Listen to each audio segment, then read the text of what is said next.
there's gonna be a curve on this one. Here we go. It's out of 40 points. Right there.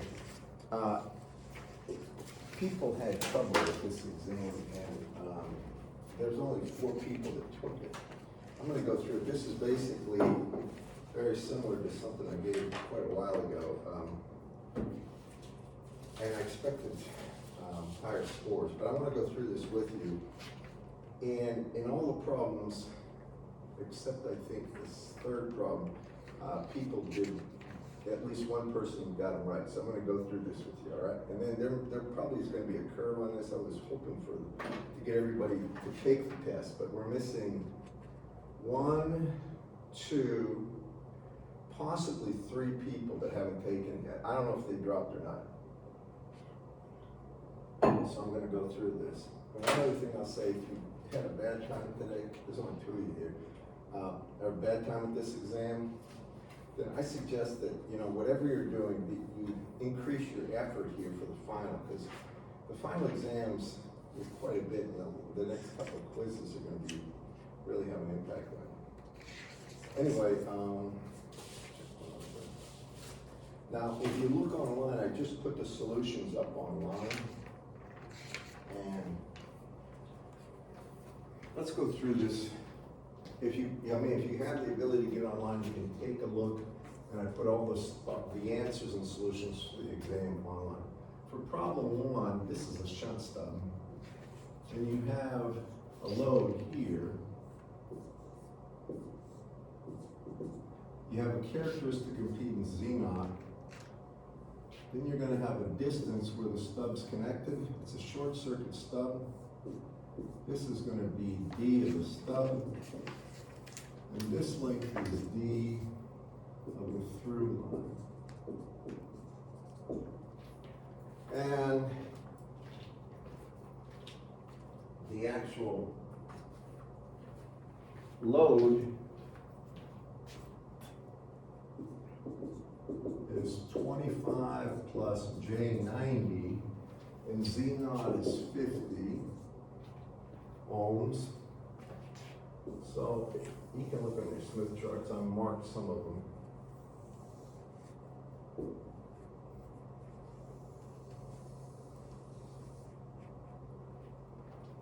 First step, and everybody did this, you get the normalized load impedance as ZL over Z0, and that's equal to 1/2 plus J 1.8, or 0.5 plus J 1.8. You have to plot that. Now, I always put the R equal 1 circle in there. So this is going to be at a value of R 1/2, which is about out here. And it's J 1.8. Well, this is J1. So this is about J 1.8, somewhere in here. And when you look, this is going to be your first point. This is ZL. You with me, everyone? There's nothing here that's tricky. After that, because this is a stub and it's in shunt, you know you're going to be working in the admittance domain. So you go from ZL to YL, which is 1 over ZL, and then you draw a circle of radius here. As such. Now, in the problem, it stipulates that you want the shortest length stub. Y'all see that? Now, the stub itself, it's going to be attached right here. This has a load impedance equal to 0. That means, normalized or not, it's still 0, right? This is for the stub. And that means, I'll call it stub. That means YL of the stub is equal to infinity, right? Correct? So when you think about the stub and you come in, you're coming in here. This is the entry point for stub. And if we want it short, that when we go to the 1 circle, we want 1 plus J something, because all these values are negative J here, right? If we want a short, because if we go all the way around, we've already gone a quarter wavelength, these would be positive values of the stub for the impedance, right? Be J plus, these are J minus. So we know when we move around the circle, the point we want to move to is right here. This isn't drawn to scale, but we want, this is point 1 up there, this would be point 2, this would be point 3, and here's where we want to move, right? Correct? So now when you look at the wave number, the actual, what do you call this? Wavelengths towards generator, we're going to use the outer circle because we are going towards the generator. Out here you see, I think it's 0.4, is it 442? You can have. If you look, the answers are,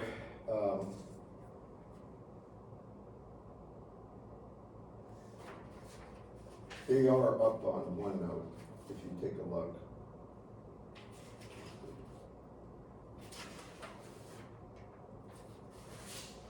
Hold on, I'll tell you.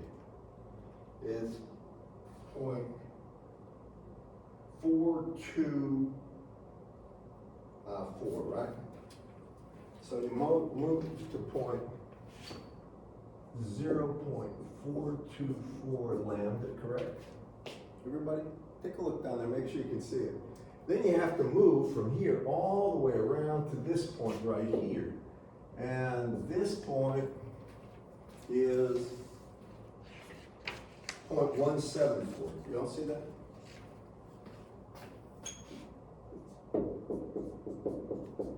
Are you with me, guys? Correct? Can you see it, Brian?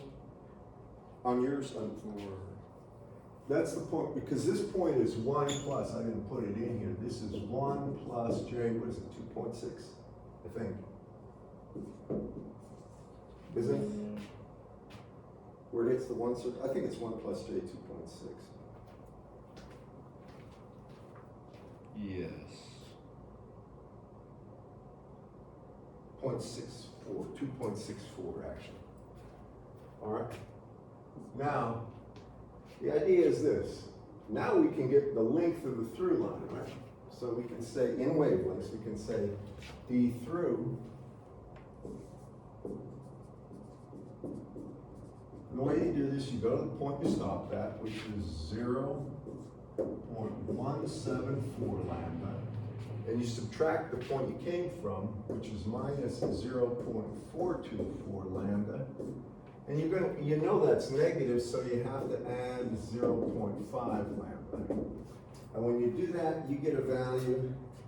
By the way, I think this was literally the exact homework problem I gave you, 0.274 lambda.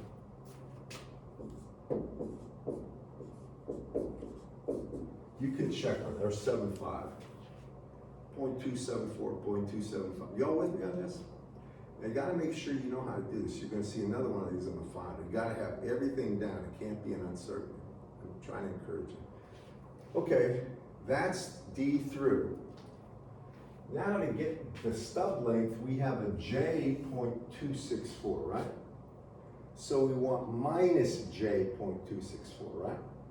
When you look here, start moving out, until you hit it's going to be 2.6, and remember this axis is not linear, right? I mean, if you look at this, you have to be careful the way you look. So it's going to be minus 2.6 J here, and that has to be on the outer rim. When you do that,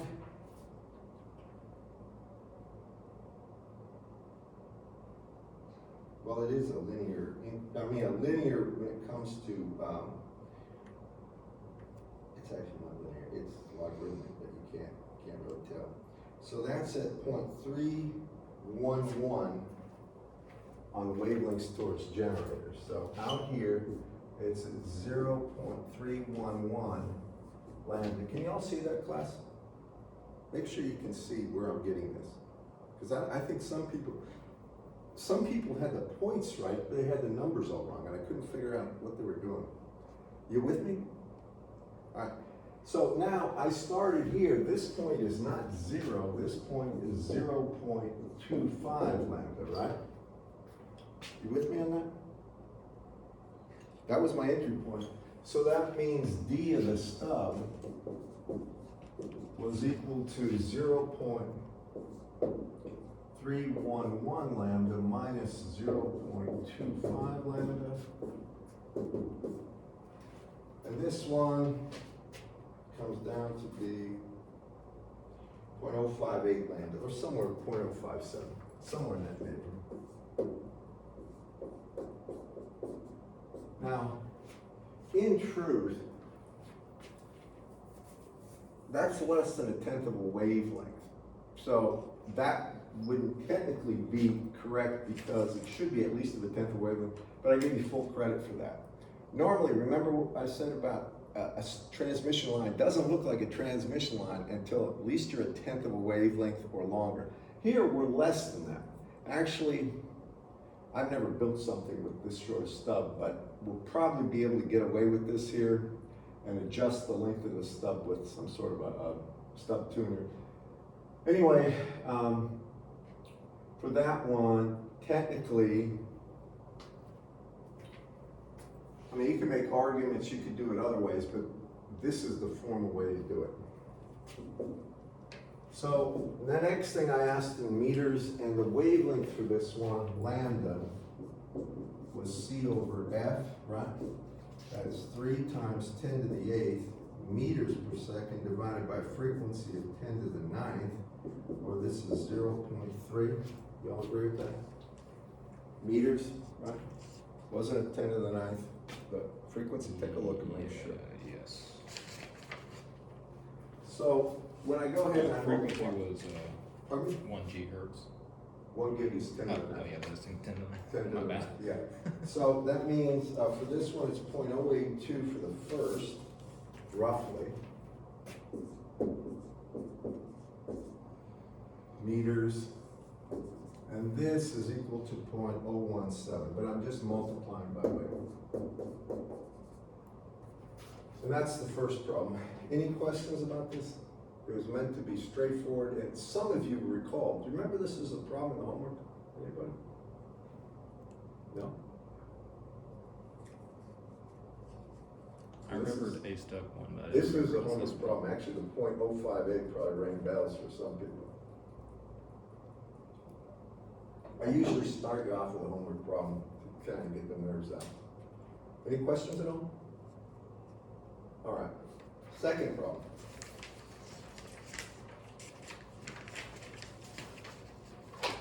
And I believe this entire problem I put on the board, except I didn't put 10 to the minus 9 for the weighting factor on the charge density. I think I put this one up in its entirety. If you look back at the lectures, who knows? So here, we had a spherically distributed charge density. And inside a radius A, we have rho V equal to 1 over R times 10 to the minus 9 coulombs per meter cubed. And this is for R less than or equal to A. And then we have 0 for R greater than A. Y'all with me on this stuff? Now, if you've got that for rho V, then you can see there are really 2 regions you have to worry about when you want the D field. If I'm inside this region for R less than A, I'm going to do it here, less than or equal to A, I know the integral of D dot ds is equal to the integral of rho V dV. This is a good starting point. Anytime you're doing this kind of a problem for Gauss's law or Ampere's law, start with the basic equation you're trying to solve. Put it up there in the most basic form. You with me? Now, I know this, I could put it informally, But I know this is just d of r times the surface area of the sphere, right? If you want me to put it in formally, I can, but I really try to avoid that because it kind of wastes time. And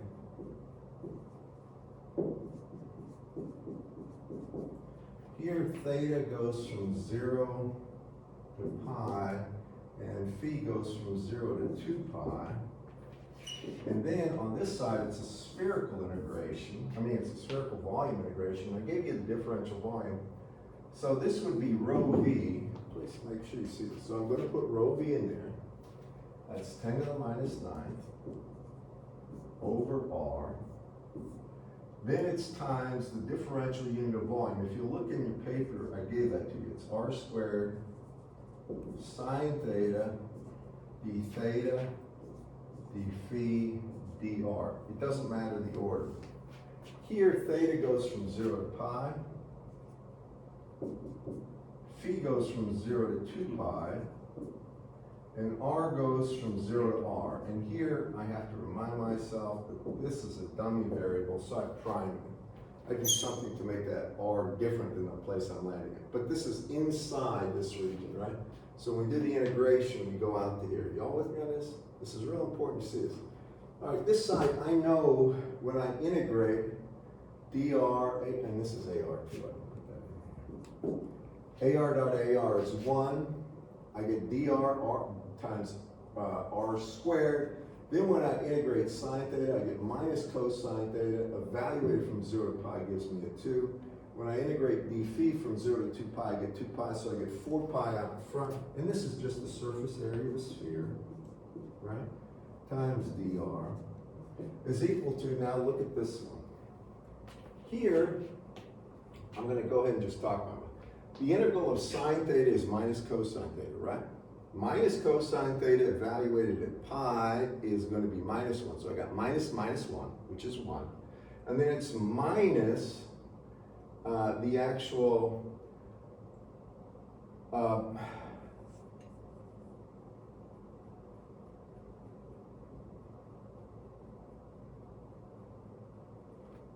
that's going to be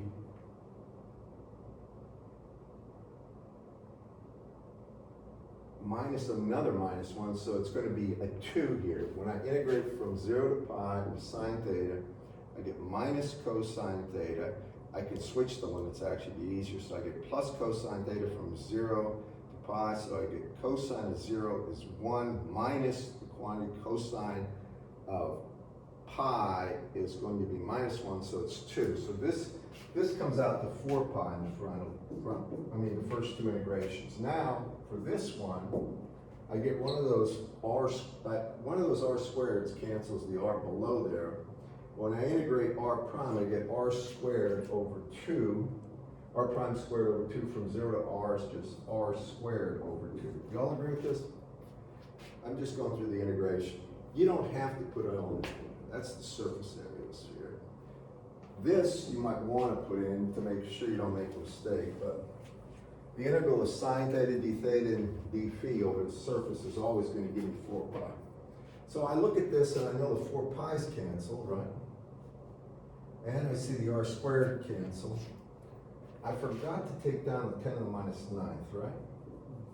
So it's 10 to the minus 9th over 2 is d of r from 0 to a. Agreed? This is just a straight integration. Do you agree with that?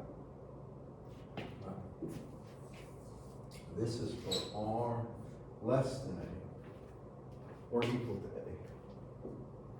a. Now, for r greater than a, still the integral of d dot ds over the surface is equal to the integral of rho v dv over the volume where the charge exists. This is going to be 4 pi r squared times dr. And now for this integral, same as before, right?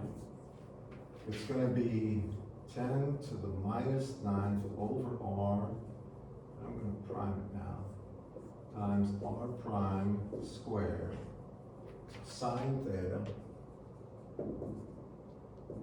times d theta, d phi, dr prime. Here theta goes from 0 to pi, phi goes from 0 to 2 pi, and r goes from 0 to a. It only goes out to a because the charge density stops there. Outside of that region, the charge density is 0, right? So it's going to be a constant. If I look at this, the integral of sine theta is minus cosine theta from 0 to pi gives me a 2. The integral of d phi from 0 to pi is 2 pi, so I get 4 pi right off the bat. Then the integral of r dr is r squared over 2 from 0 to a is going to be a squared over 2 on that side. Do you agree?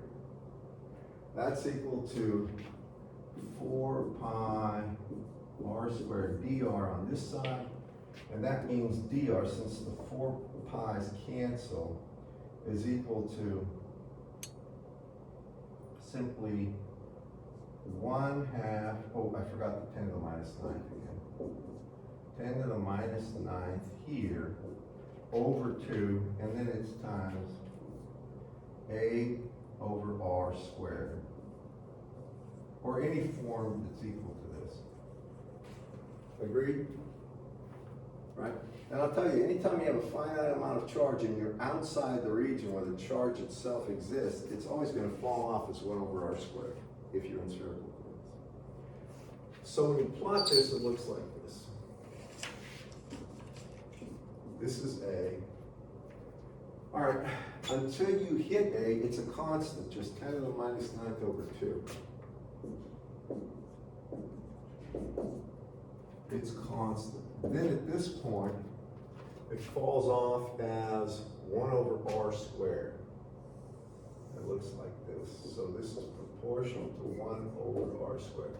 And that's the plot of d of r. Something like that I was looking for. Follow me on that? All right. Now the third problem. Any questions about this one? Do you remember this in class? This problem? I changed one thing. The 10 to the minus 9th was added.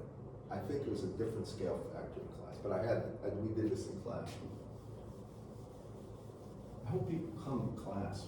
A lot of people come more often because it'll help, I think. And do your homework.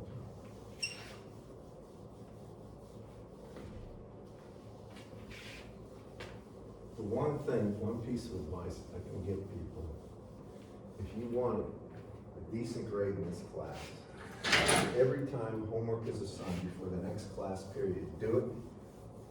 Absolutely do it. Do more problems if possible, and any questions you have, ask. Don't just look at the solution, struggle with it, and see what you can come up with, because that's the way you'll really learn, and you'll learn how to solve problems.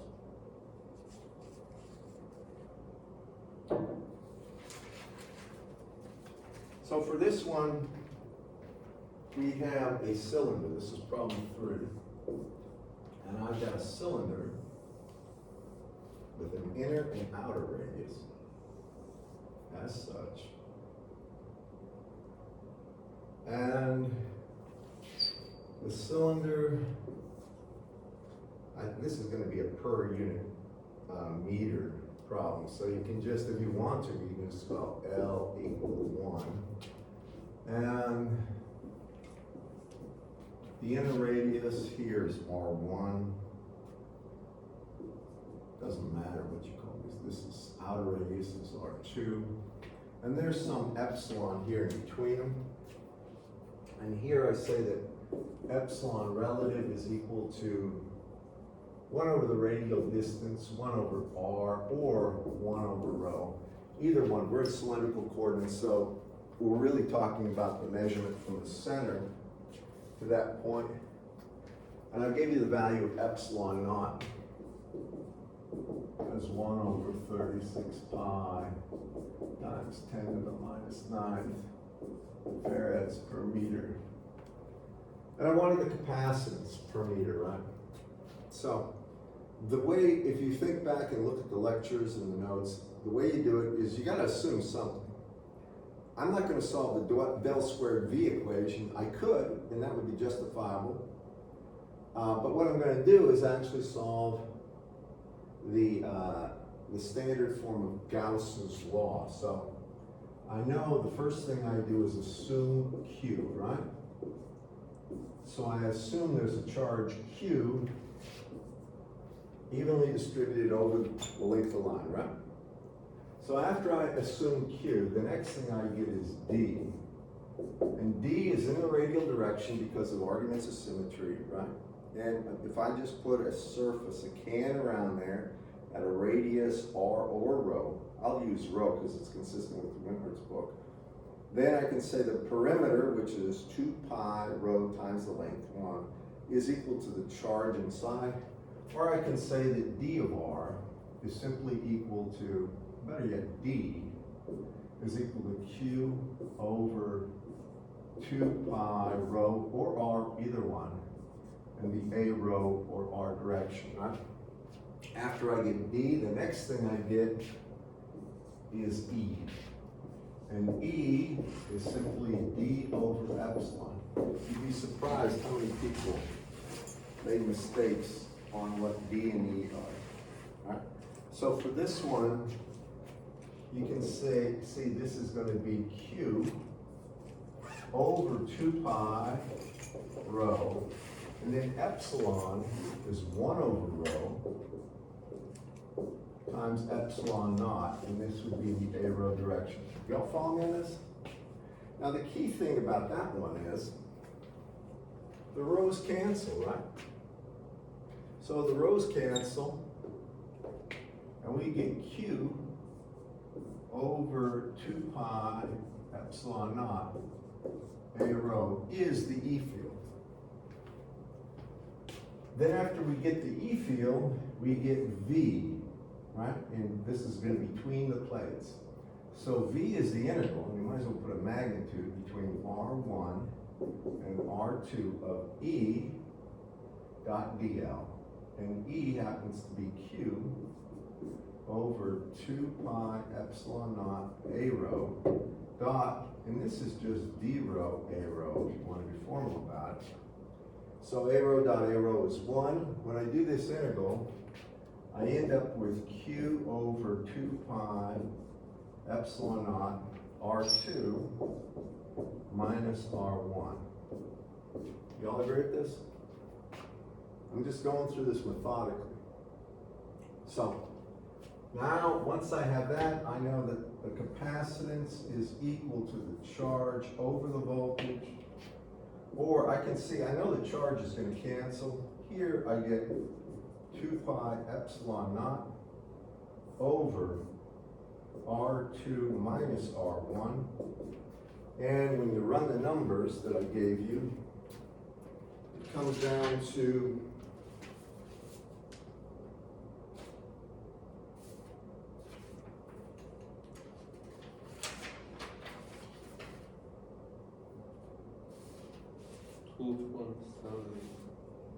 Two.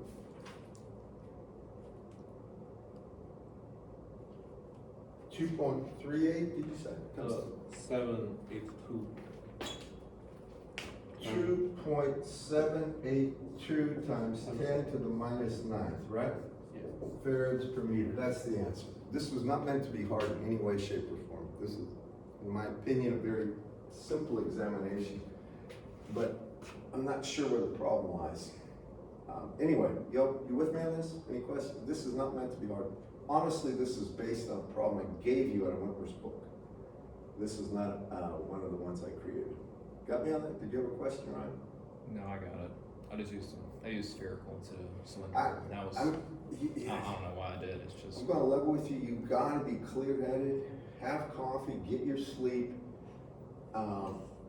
If you come in and you're not clear-headed, you're gonna make boneheaded mistakes, and it's gonna cost you greatly. In engineering, you can't afford to do that.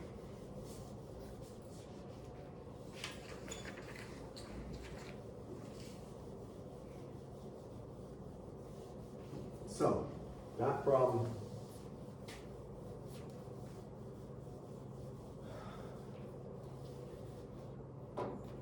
Is done with. The final problem was just now this was a problem that is in Whitmer's book. The only thing I did was, instead of putting it vertically, I put it horizontally with the z-axis. So here we have something that looks like this. We have a conductivity sigma that doesn't enter into the first part, and we have a pipe of radius A, and we have a current I that's uniformly distributed over the interior of this pipe. And this is cylindrically symmetric, it goes on forever. We call this the z-axis. So assuming that I wanted the H field versus radial distance, and I wanted to sketch, right? Can you all see this? All right, so the first thing is, I have I, so I'm gonna get the H field in two different regions. So I'm gonna start with R or rho, it doesn't matter, because this one's gonna be cylindrical, right? You can use small r, or you can say it's equal to rho, because Wentworth's book uses rho for that coordinate. It doesn't matter what you use here. I can say if we're at rho less than A, if I have I, the next thing I get is J, right? And what's the current density inside of A? If it's uniformly distributed? People make mistakes here. How do I get current density? If I've got total current, what do I do with it? You know, Ryan? No. You divide by the area it's flowing through, right? So I take I and I divide it by pi A squared, and I can put it in the AZ direction. Now that's J, right? Agreed? After I have J, now I use Ampere's law, and I say the integral of H dot dl around a closed loop is equal to the integral of J dot ds, right? This is the general form of Ampere's law, right? I can put the formal stuff here, but we've done so many of these problems. We know this is just the perimeter circumference times H, correct? So this is 2 pi rho H phi in this side. Do you agree? If you want me to, I'll put in the formal integration, but this, are you with me? It's just the perimeter times H. Agreed? Over here, what do I get? I don't know. I mean, it's a double integral technically. It's J, which is this, so it's technically I over pi A squared AZ. Then it started with a differential surface. And the differential surface would be d rho times rho d phi, and here in the AZ direction, here d rho would go from 0 to rho. So technically I need to prime that right there and there. And phi would go from 0 to 2 pi. Now that's the formal way to do it, but really what I'm going to do is just take the current density times the surface area it's flowing through. And if you look here, if I'm inside of A,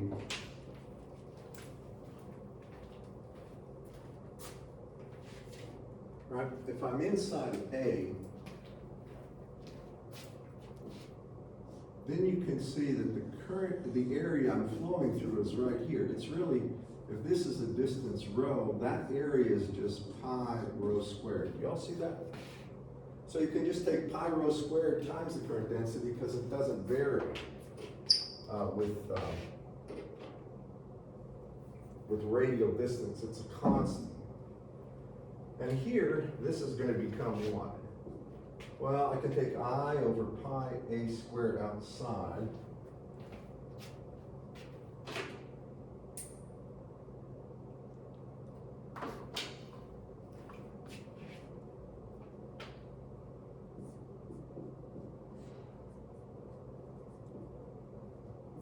And then AZ dot AZ is 1.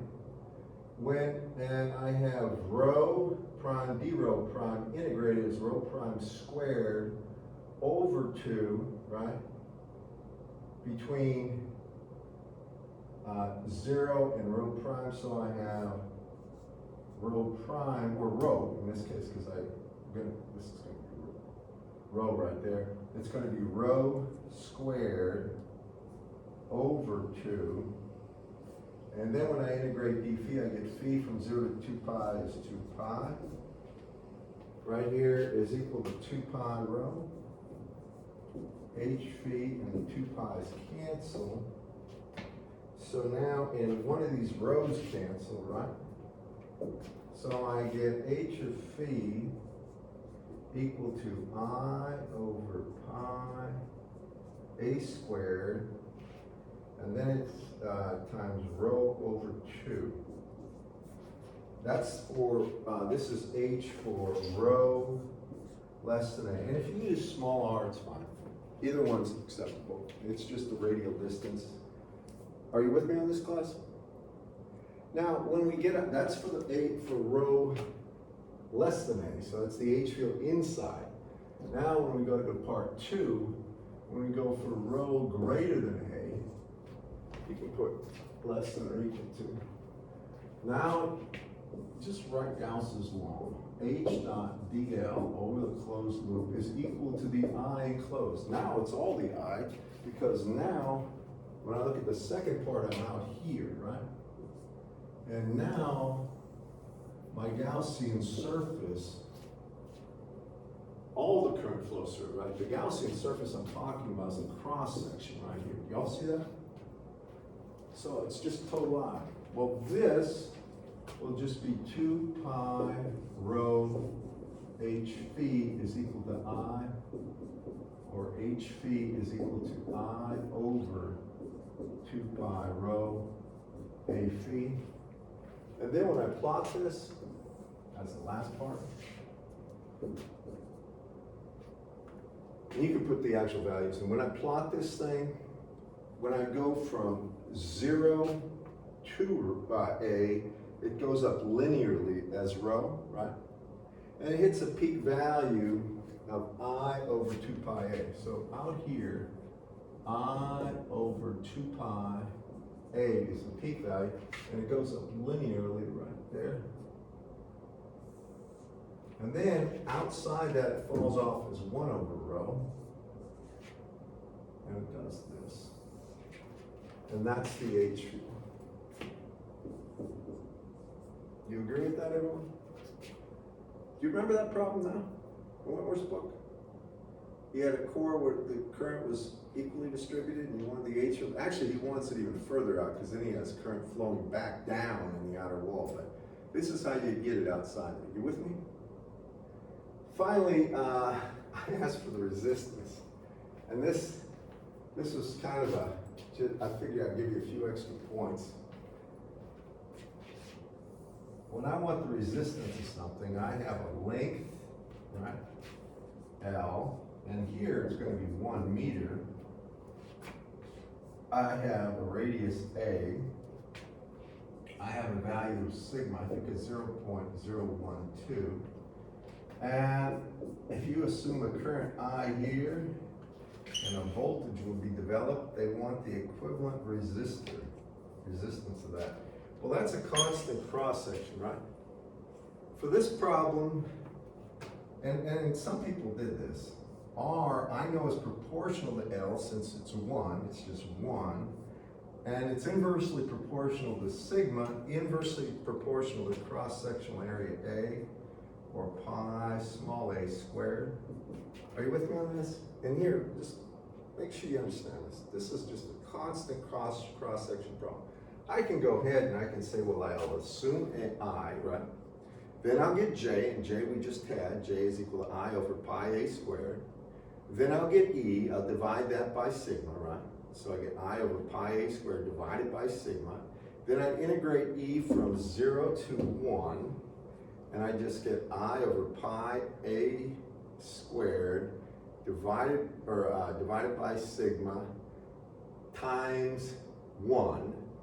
And that would be equal to the actual voltage, and then I'd say V over I is current. And when I do this, I end up with this anyway. And when you put the numbers in for this, I believe it's 60. I don't have this written down, but this comes out to be equal to, I think, 66K, 66.6 something K ohms. But you can just check. It's online, isn't it, class? Or is it? It's six, 66 point something?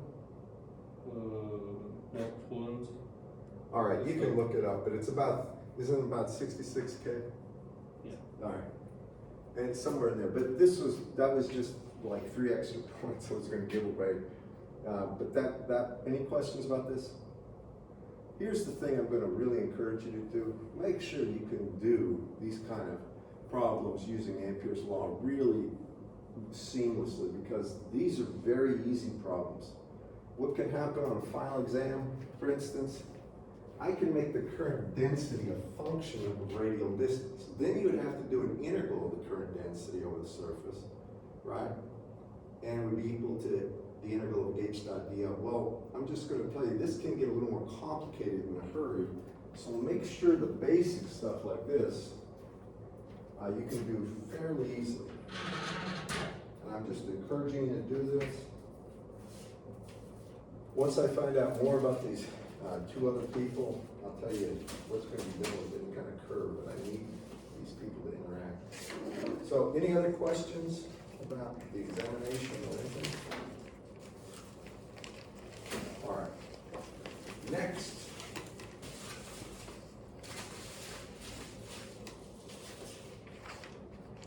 Next thing I'm going to talk about is we've done the H field using Ampere's law. Now we have to talk about boundary values again. And we have 2 weeks left roughly. It ends, it's the, what, 14th today? And it ends at the 30th, right? Yes. I don't think there are any holidays coming up. Man, we have a lot of holidays.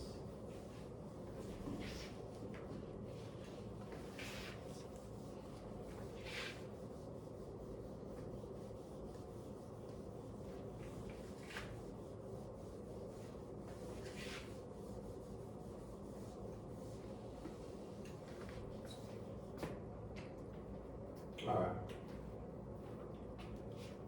So, the next thing we're going to do, actually, I'm going to do one other thing before I do boundary conditions. I'm going to introduce something called the B field. Now, let me put down the links before here. Remember that D was equal to epsilon E. These are the equations that relate one variable to the other. And we know that J is equal to sigma E here, right? We knew that the divergence of D was equal to rho V. Divergence of E was equal to rho V over epsilon. And we knew del squared of V is equal to minus rho V over epsilon. Right, that's electrostatics in a nutshell, the differential form.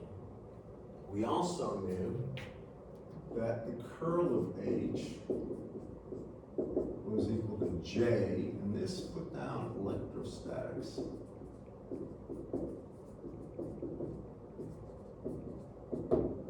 This is true only for electrostatics, or things that don't, by statics, it means there's no time difference. So that means that the time derivative of the H field with respect to T is approximately 0. If it isn't, this doesn't work. Now we get into the things that link stuff. You see how I have D and E linked here? What happens is that there's something called the B field. That's the electromagnetic, or it's really the magnetic field intensity. That's equal to mu times H. And here, the units of this are Webers per meter squared. The value mu is equal to mu relative times mu naught. And mu naught, I'll get out of your way, a second, is 4 pi times 10 to the minus 7 henries per meter. All right, so why am I doing this? Let me try to make sense of this. We had an H field. An H field is a lot like an E field.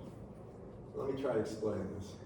The E field, you might say, has direct significance to the voltage from an integration, right? All right, but the D field is really proportional to the charge Q. I could write the equations down, but I'm not going to. Now, here, when I think about the H field over here, I'm putting those two things down here. The H field has a direct, this may not be the best symbol, but it's proportional to the current density. But the B field has to do with something called the flux density, and that's psi. And I gotta get to that in a second. Just work with me on this. And I'm trying to draw the analogy here. E is to V as H is to I, and B, like D, is proportional to something that we call the flux. So what is the flux? Well, the magnetic flux through any surface, if I have a surface S and I have a B field, all right, that the integral of B dot ds over the surface, this is over the surface, is equal to something called the magnetic flux.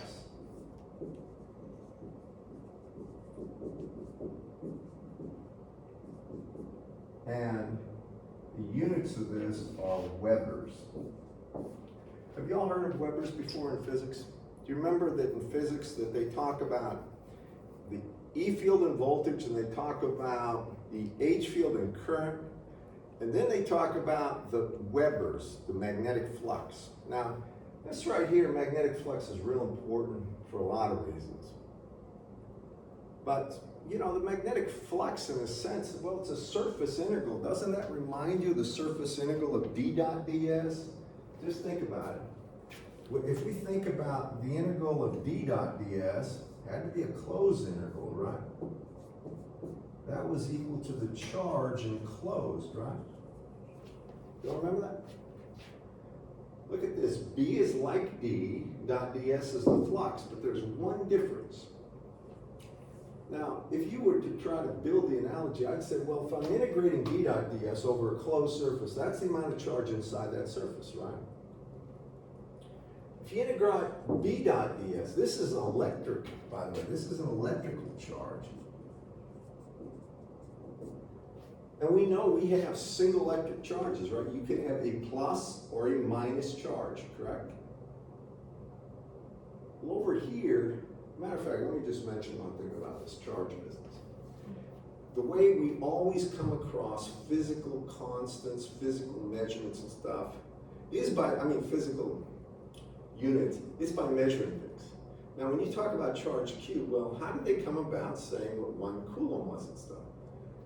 The real way they do it is they take some sort of object that they can get a unique amount of charge on. Do you know what a pith ball is? Think about a very light, furry ball that can hold charge. Have you ever rubbed a balloon on your head and stuck it to a wall? Anybody? Well, you know that you can get charge, you can get, and likes repel.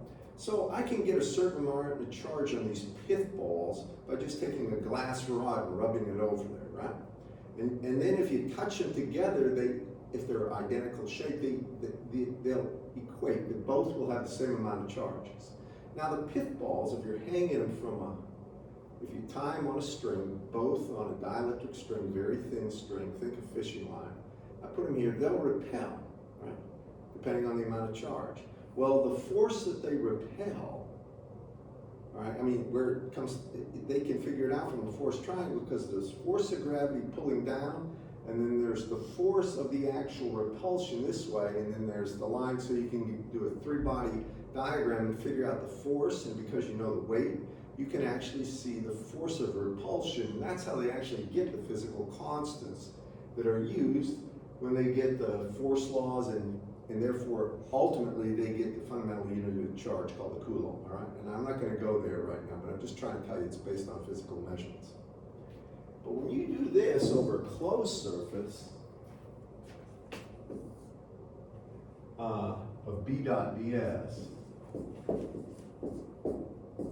you'd expect that to be the magnetic charge, right? If the integral of B dot ds gives you the electric charge and B is like D, then the integral of B dot ds would be the magnetic charge. There are no magnetic singular charges. They're always in a dipole. No matter how small we cut a magnet apart, there'll always be a little bit of positive, a little bit of negative. You know, a magnet always has a pole. No matter how far down you chop it. And this is always 0. Write that down. Now this is the integral form, but the differential form is divergence of B is equal to 0 as well.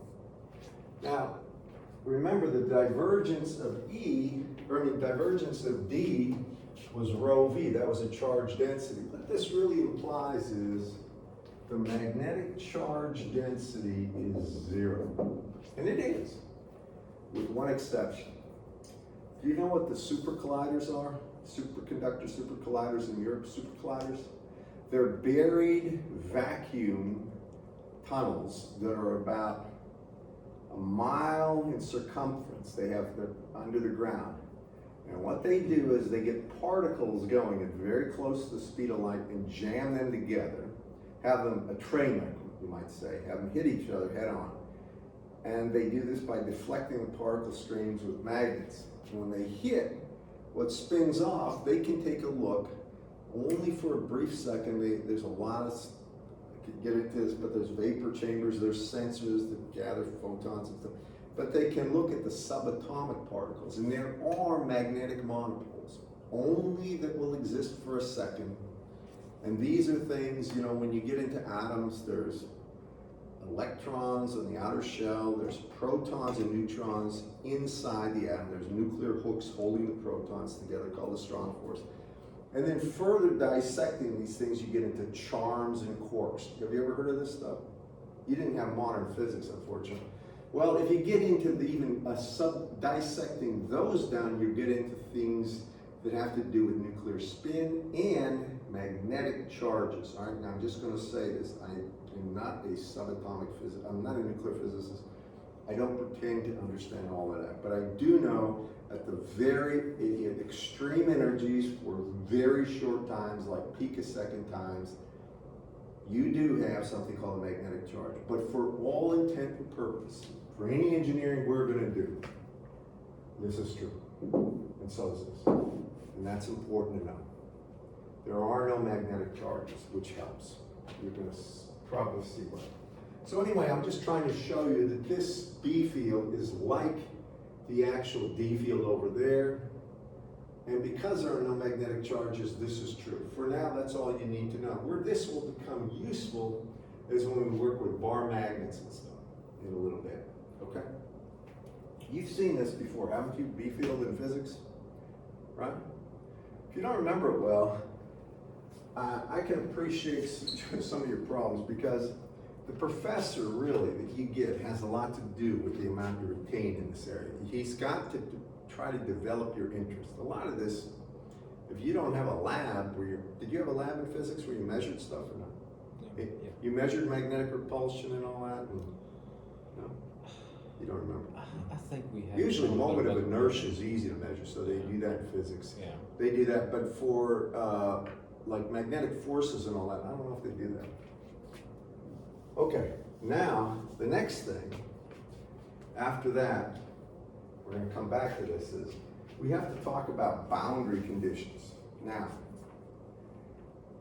remember for the electric field, this is for electrostatics.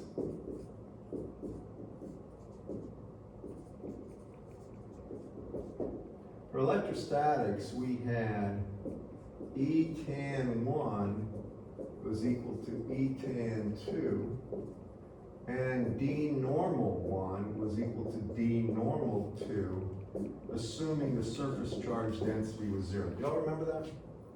And then that's for like if you have two regions, 1 and 2, and you're talking about the tangent electric field, and you're talking about the normal D field, right? Do y'all remember doing that? D normal 1 is D normal 2 if the charge density is 0. If it's not 0, then we have to do a little song and dance, and we can say that rho s is equal to D1 minus D2 times A rho 1, 2. But I don't even worry about this for, I mean, most of the time this is the case. We can talk about that and do it, but that's different. I mean, that's not really something we have to worry about. So, that's electrostatics. For magnetostatics,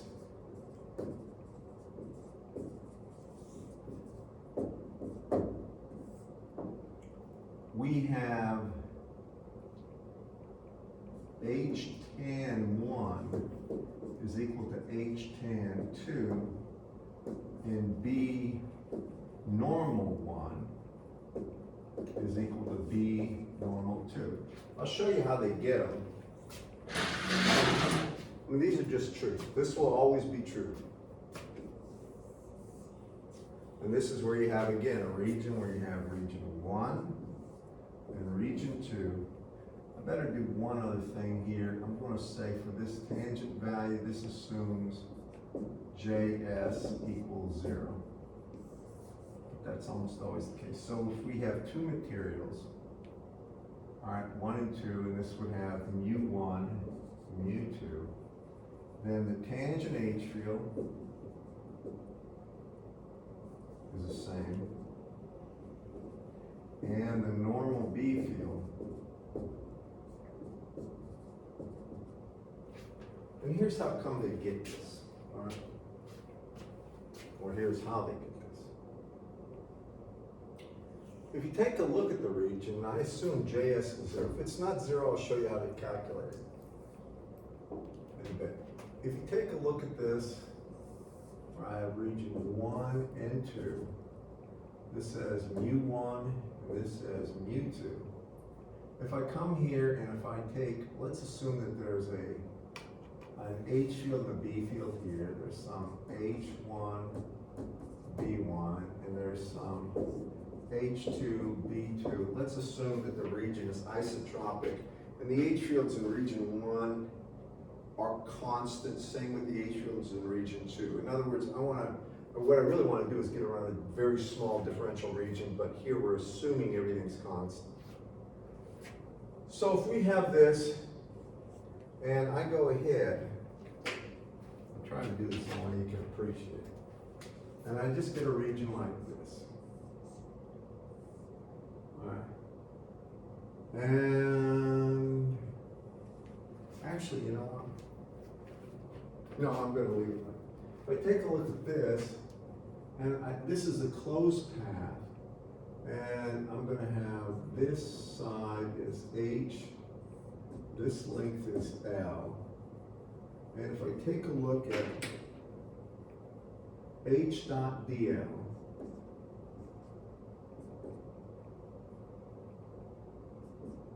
this is my H field. If I look at the integral of H dot dl around that closed loop, you see that loop I drew there? Now, admittedly, I'm not trying to be too exact with the axes. I'm trying to just show you this, all right? When I take a look at this, and I take the limit as H approaches 0, so I'm going to shrink that down. What I really get, well, the integral of H dot dl down here is really H in 2, but it would be the tangent H field in 2 times L, which would be the length. And then this is going to be minus H tan in region 1 dot L. Now I assume there was no surface current. You all see that? And this would be equal to 0. If there was a surface current here, I'd have to change that, and I will talk about that in a second. And when I look at this, I can cancel the L's, and I get H tan 1 is equal to the tangent value of the H field in region 2. Give me that for now. All right, that's the first of the boundary conditions. And the second is, I'm gonna erase this stuff.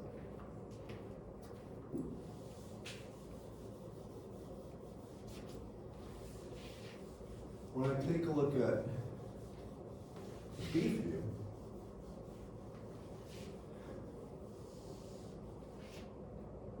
here's region 1. Here's region 2. U1 and U2. Now if I go ahead and I make a little pillbox here, this is what they do usually. They have a height H. And this thing has a certain area A. And now what I'm going to do is take the integral of B dot ds around that closed surface. Now, y'all see, and I'm going to take in the limit as H goes to 0. So what I'm going to do is shrink the height of this until it's just a little bit above, a little bit below the surface, all right? This is a planar surface. Can you appreciate that? This has an area A. It doesn't matter if it's rectangular, if it's cylindrical surface, it doesn't matter at all. Well, what is this? Well, if I look here, this would be B normal in region 1, isn't it? I mean, the B field here has some value, right? But it's got both a normal and a tangent value. And then there's a B field down here, right? So when I take a look at this, the integral of B dot ds, and actually, what I should do is having it go the other way, because I know by definition this is 0. And that's equal to B normal 1 times A plus B normal 2 times A. And since that's equal, and this would actually have a minus sign because, let me put it to you this way, actually B normal 2 would be assumed in this direction, but the surface area here would have a negative sense to it. Y'all follow me? It would be pointing away, it would be negative. And when you look at this, the A's cancel and I get B normal 1 is B normal 2. And that just underscores this. Now, in reality, I would just want you to understand something. If you come here and you have this at the differential form right here, suppose there is a surface current and you wanted the H field, then you would solve one of two equations. Normally, if there is a surface current, you take curl of H and set it equal to JS. And what we can do here, I can make this curl into a normal derivative operator, but the curl has to do with derivatives of the H field with respect to X, Y, and Z. And you set them equal to JS. Now, if you have your book here, I wanted to show you, you can also get it using a cross product. Let me just see this for a second.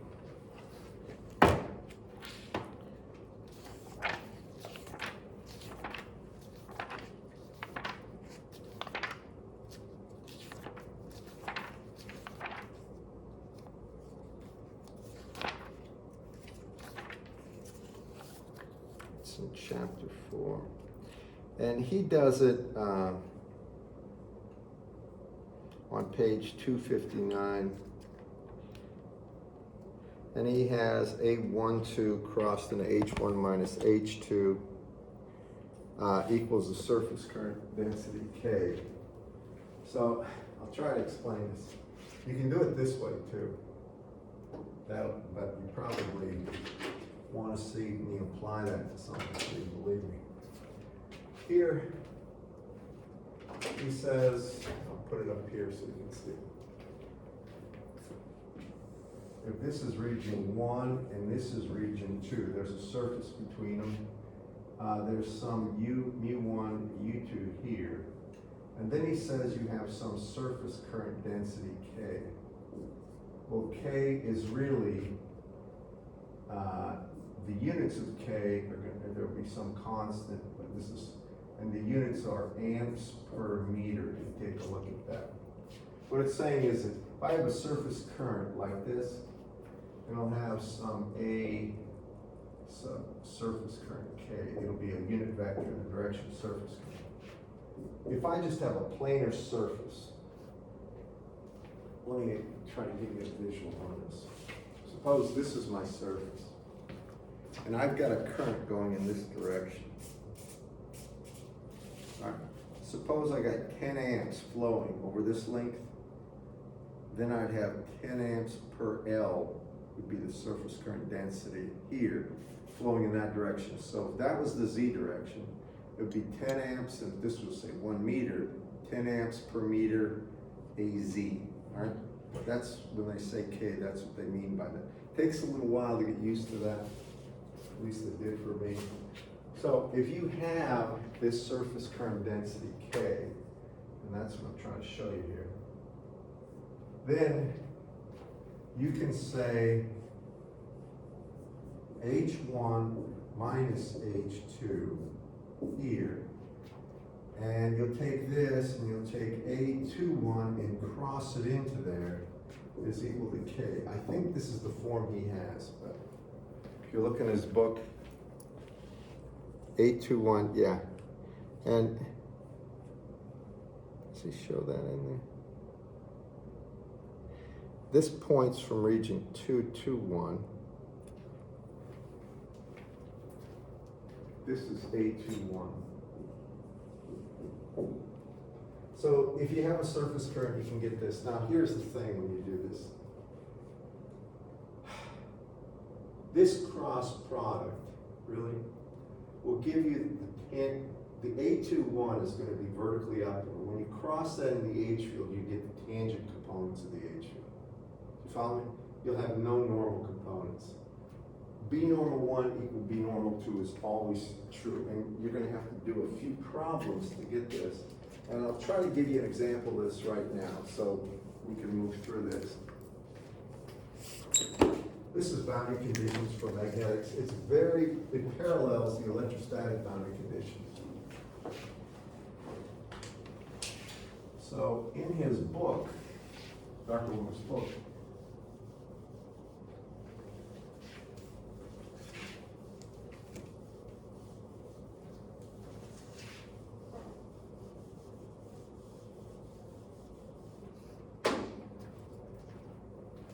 if you look at his problems, this is at the back of chapter 4.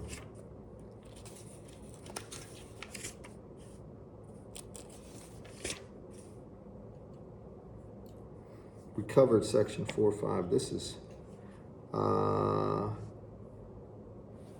I actually am covering section 4.8. I'll get to magnetic forces in a second, but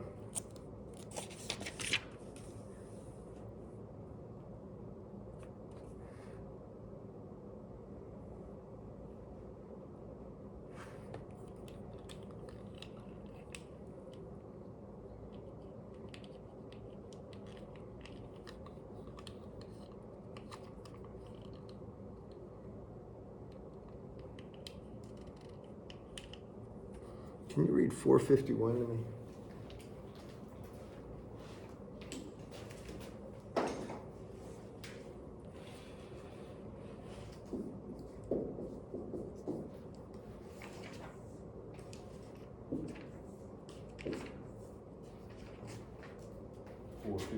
Yeah.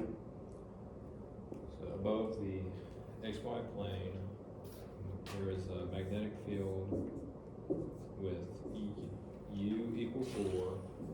Mu relative equal 4. Yeah, U relative equal 4. At a field H1 is 3AX plus 4AZ amps per meter. And what? Amps per meter. meter.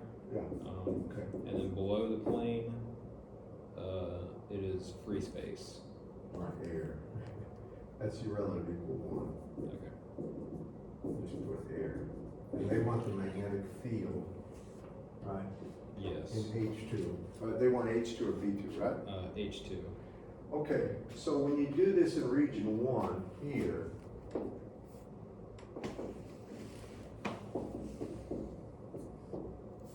this is going to be this region up here. Which is tangent and which is normal? If you look at this, what does tangent mean? Doesn't it mean in the plane of something? Like, if this is the XY plane, and I had 5AX, that would be in the plane, it would be tangent to it, correct? But if I had 5AZ, it would be normal, right? Correct, class? Are you with me around what normal and tangent is? Can you repeat that? Normal is perpendicular, so this is a plane, and that's the X, and that's the Y direction. Okay. That if Oh, I had okay. 5AX or 5AY, that would be tangent. It has a projection on a plane. Yes. But if I had 5AZ, that would be normal. Yes. It's perpendicular. Yes. So when I look at this one, which one is tangent? The 3AX or 4AZ? 3AX. Sure. This is tangent. And that is normal, right? Do you agree with that? So we're gonna go ahead and just get the H field in region 2 using the things I said. And I said B normal 1 was equal to B normal 2, correct? Right?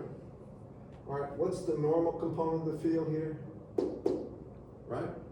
And that's H, right? To get B, I have to multiply it by mu, correct?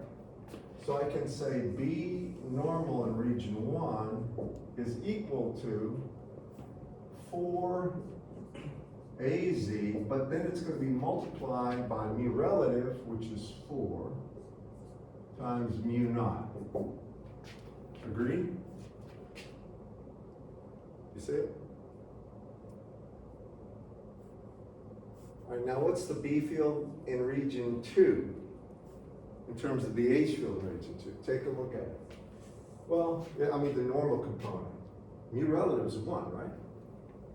So I know this is the B field in region 2. I know that's the truth, so it's going to be 16 mu 0 AZ. Now what is it in terms of the H field that's normal in region 2? Well, it's going to be the mu relative, which is 1 times mu naught.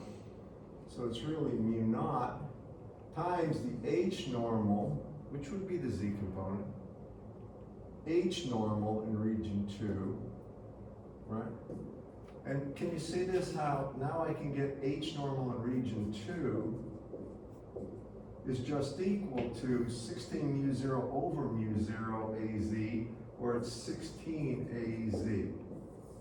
So that's the normal component of the H field in region 2. All follow me on that? That's the H normal component. What about the tangent component? Do you remember what I said about the tangent values of the H field?